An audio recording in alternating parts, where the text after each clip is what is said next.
Bienvenido familia de Panda Sports Club y AAS. Me encuentro aquí con Julius Creed. Thank you for being here. Thanks for having me.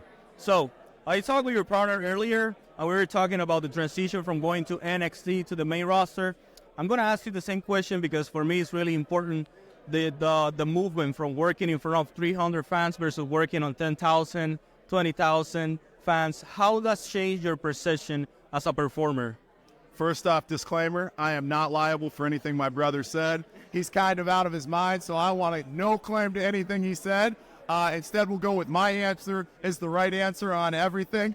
But you know, the transition is interesting. I guess when you start coming up through amateur wrestling like we did, there were many, many summer days and summer nights and winter mornings where you'd be hitting moves in front of absolutely nobody. So I think first and foremost, you have to make sure you're out there and you're still executing the techniques that you've practiced and you know, for us, been practicing since we were 3 years old or less. But then from an entertainment value, man, it really jolts you full of electricity. 300 was fun. The NXT crowd was popping.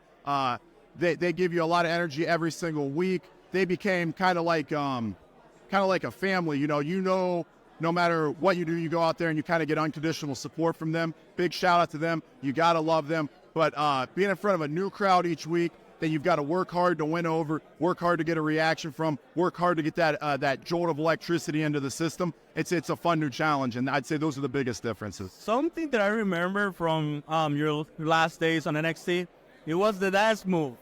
Everyone was dancing. Yeah. So how that came up?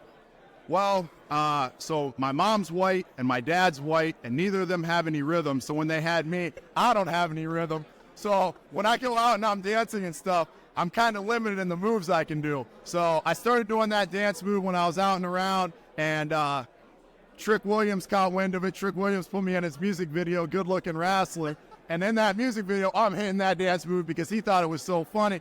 And then everybody at NXT, like I said, it's a big old family, so they all saw the music video. So then the crowd started doing it, so I started giving the love back and just started hitting them with it's a little bit in the knees, it's a little bit in the arms. You got to go with the rhythm to it as much as you can because I don't have much rhythm, so. Last question.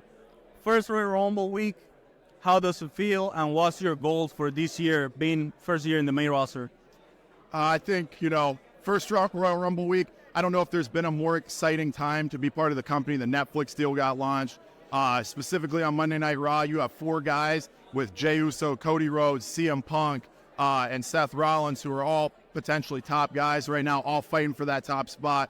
And there's just a competitiveness right now, especially on Raw, where everybody wants to be that top dog. And getting that call up and getting that transition up, I can tell you it put the chip back on our shoulders. So we're really, really excited to go out there and compete and to be able to fight for some of those opportunities. I told my brother before we started in NXT, I said, give me 3 years, I'll get us on the main roster. It's 3 years, 1 month when we got up on the main roster. For him, it was less than 3 years. So everything that's happening right now, it kind of seemed like a far-off dream at one point, but it was also spoken to existence. So we're excited to chase some more dreams. We want tag team titles, I can tell you that. And then once we get those tag team titles and we get a long reign with them, maybe we'll add some singles titles to the collection. So 2024, one thing at a time, you know, left foot in front of the right, but long-term, that's what we're looking at. Thank you for being here. Fanático, será hasta la próxima.